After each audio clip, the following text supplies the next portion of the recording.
Ladies and gentlemen, welcome back.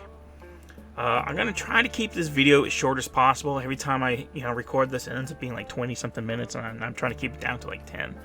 But anyway, we're just gonna cover the changes I made since last week, which are numerous but small. You can see that there's been some visual changes happening. I kind of redressed the level a little bit to look like space. Did a little bit of lighting tweaks and some stuff. Right now the game runs slower than it did last week because there's more graphic stuff going on. I replaced the Star Destroyer with a model that I built in like 2006. It's very Battlestar Galactica inspired. This is actually a turret off the Galactica modeled by my friend Jose Perez. All the turrets on here came off of my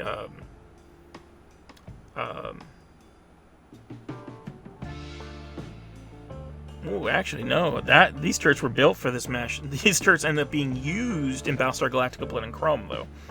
I pulled these little guys off and kind of populated some of my fleet ships from the Battlestar Galactica prequel that we did at NBC Universal.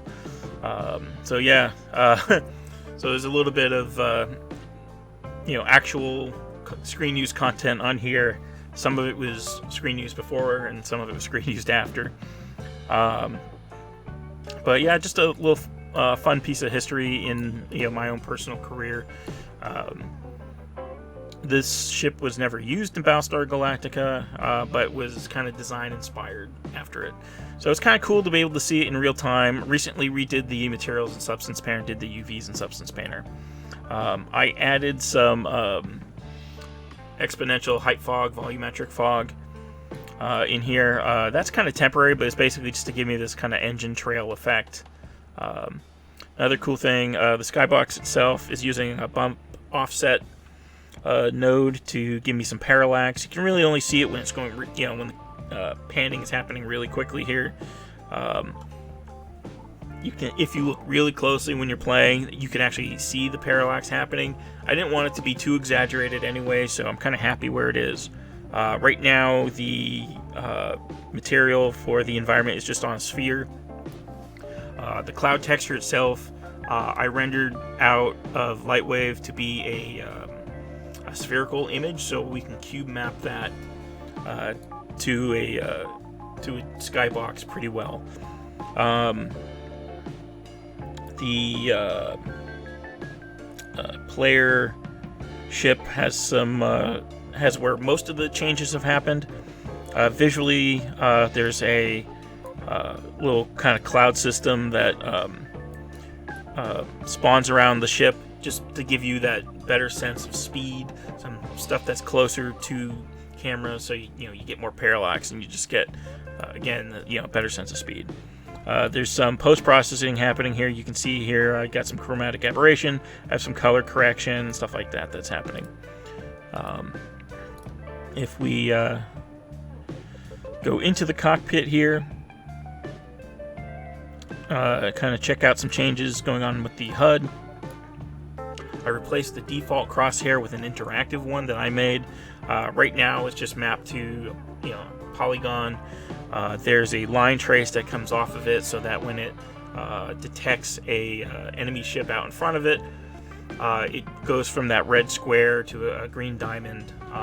Right now there's no additional other functionality, but I'm planning to tie not only some weapon convergence, but also use that system to help with like missile lock-ons and that kind of stuff in the future. If we actually look at the UMG HUD readout, you can see now that health has been implemented. It's kind of a basic implementation. We'll see how much further it has to develop over time as I go. So damage currently happens when you get shot, but the amount of damage is determined by the ship and not by the weapon. Eventually there will be a set weapon damage that, depending on which ship you're in, will determine like how much armor and shield protection and stuff like that you have that mitigates that damage. We also have what's called system mode, which is the start of a contextualized control system for your subsystems. Right now I'm doing all my development on the Xbox One controller, and I'm using the D-pad to control that. So last week it was all, every time I hit left or right, we'd cycle through targets. Now I have to hit up and down to determine what mode I'm in, to determine what left and right does. Let's take a quick look at my blueprints to kind of help explain that, and then I'll jump into the game and kind of demo that a little bit. One last thing, I have started developing sounds for the game. I'm not sure I'm going to put them in this video because they're not good, and they're kind of distracting, and because I'm also recording my scratch audio the same way I'm recording the game audio, I don't want there to be kind of like a reverb effect from me talking and that being present in two separate tracks. So we'll see. Just know that I can hear them. Anyway, last week I had these two input nodes plugged into the sensor controls, and every time you put hit right, and every time you'd hit left on the D-pad, it'd basically count up and down integers, and we'd basically create a loop based on an array, and using the array last index to put the top end cap and use 0 as the bottom end cap, and every time you hit 0 it go to the last index, and every time you go past the last index it would go to 0.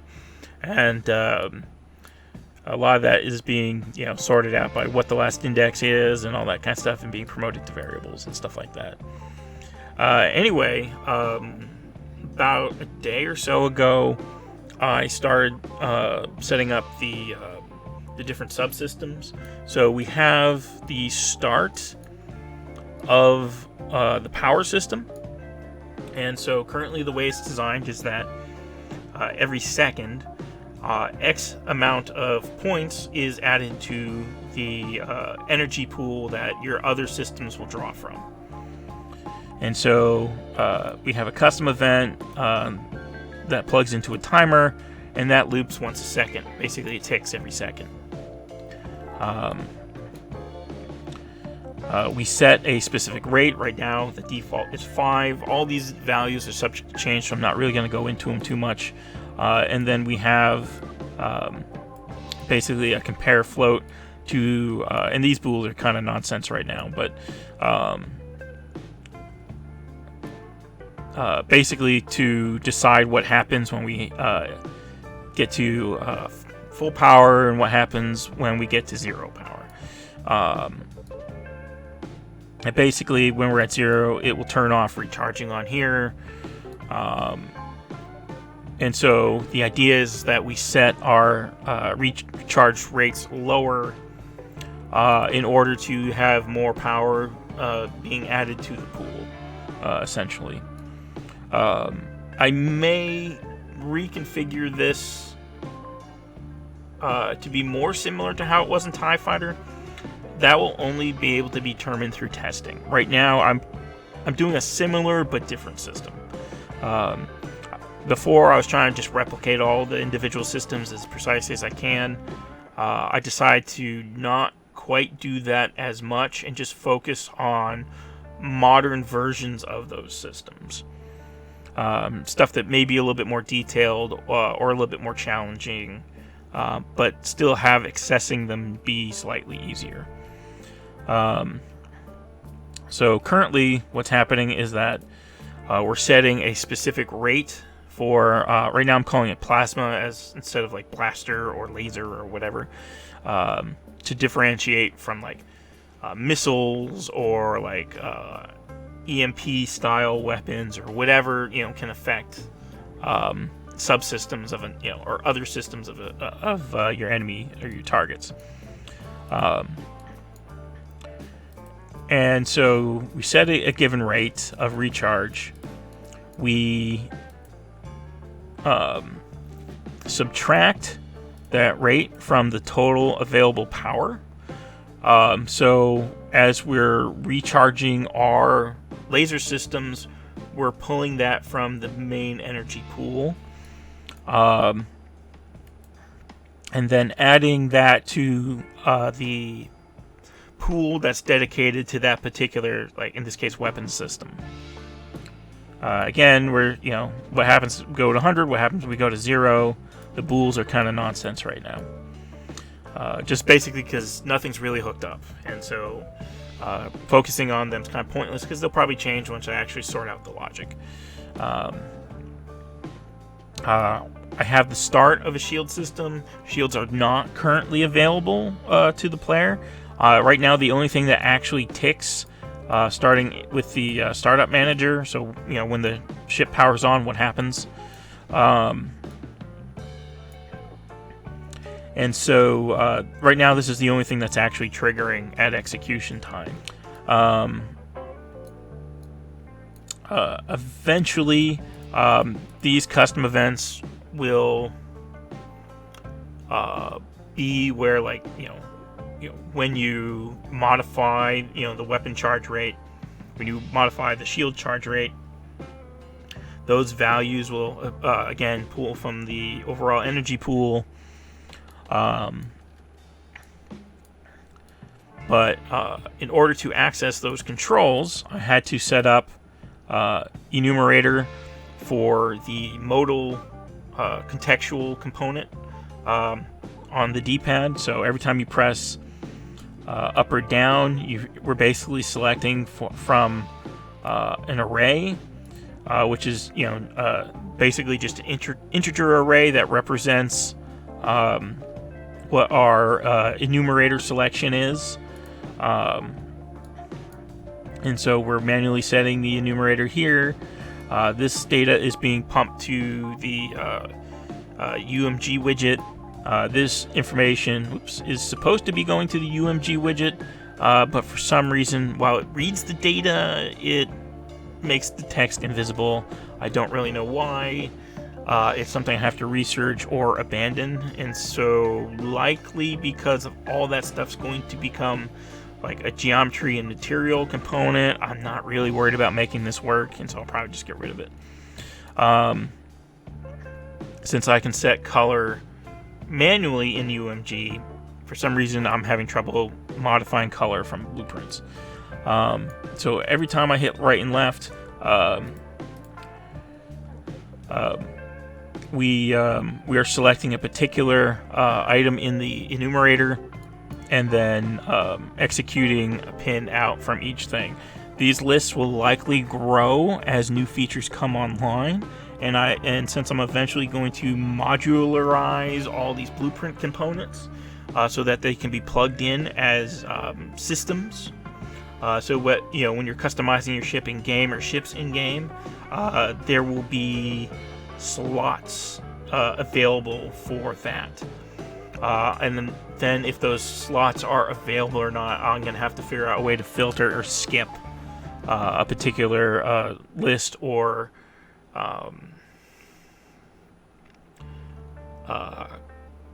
maybe have dedicated slots per ship chassis type. I don't want to get too in the weeds in terms of like how I might develop it in the future. It's going to be a wait and see how it comes together.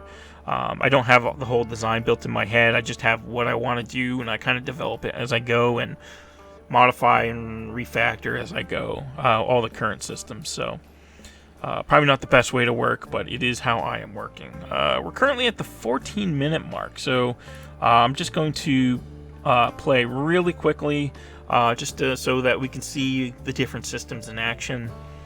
I should say 14 and a half minutes now. I don't feel like I'm covering that much information. So right now, the default system mode is weapon charge. If I press up, we switch over to shield charge. If I press up again, we go target list. If I press down, shield charge, weapon charge, target list. When target list is selected, I can toggle between available targets. If I go to like shield charge or weapon charge and hit right or left, nothing happens. So that's that system in action. Again, you can see that we have some health. You can see that as I shoot the enemy target, its health drops down, and when it hits 0, it explodes. It exploded before it read 0 to the HUD, but it did read 0 internally. I used to have a print screen showing that.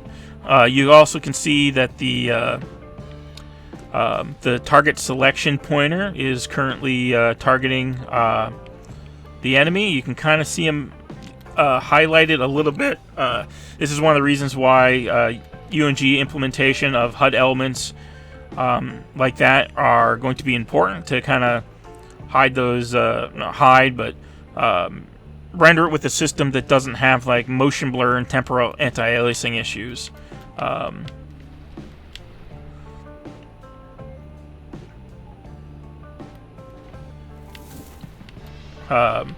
If I manage to keep the audio, you'll have heard some of that stuff already.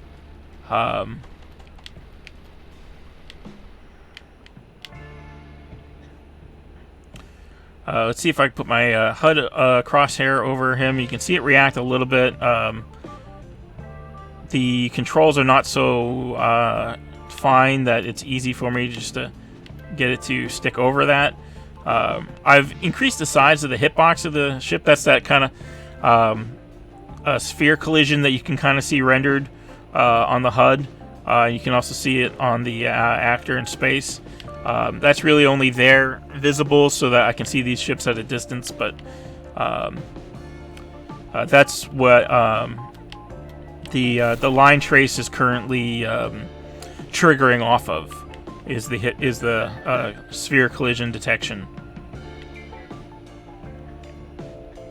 That's going to be pretty much it. If I can quickly find, there it is. The ship, spawning ship that I replaced the Star Destroyer with. I call it the Priam, which is the son of Apollo, which is kind of a Battlestar Galactica reference.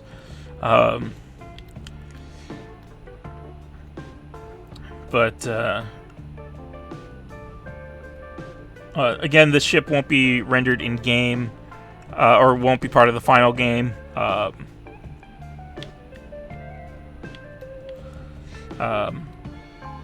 Because of the direction it's heading, it's actually slower than I can get right now, but just kind of cool. Right now it's in shadow, which is great. The fact that these asteroids can render these shadows at a distance using distance fields.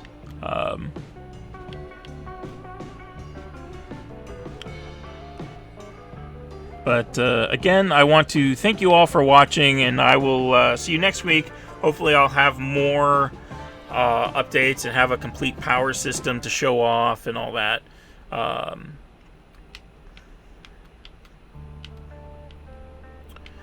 We'll see.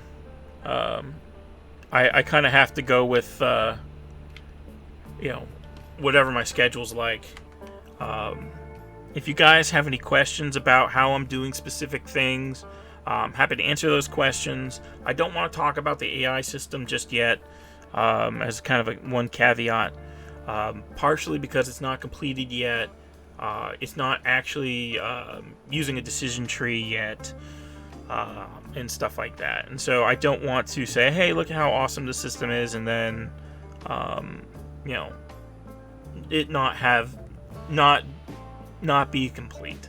I'm hoping that once I move over to a decision tree system that maybe that stuff will be more multi-threaded or something, but I don't know if that's how it works.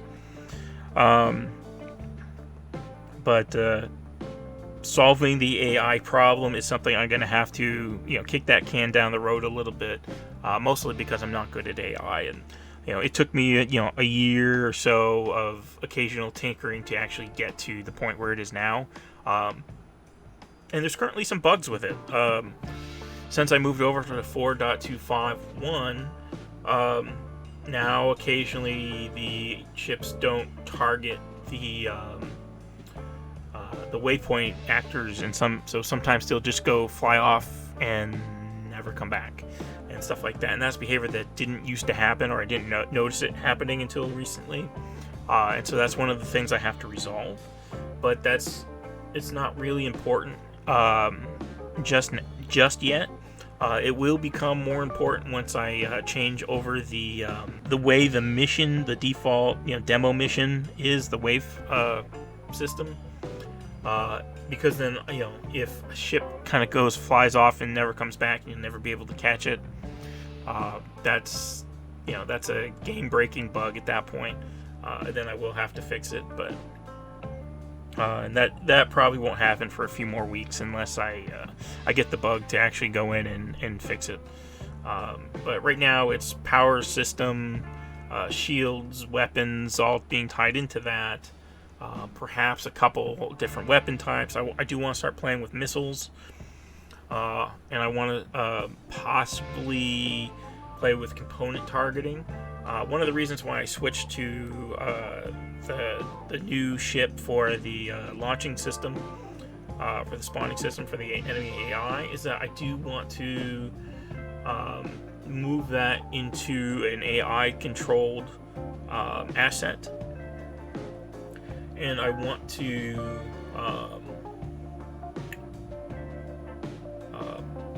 have the at least the main turret on the top, and maybe some of the smaller turrets be able to track and shoot at you as you get close to it. And I want to give it health and ability to be destroyed, and that be the ultimate goal.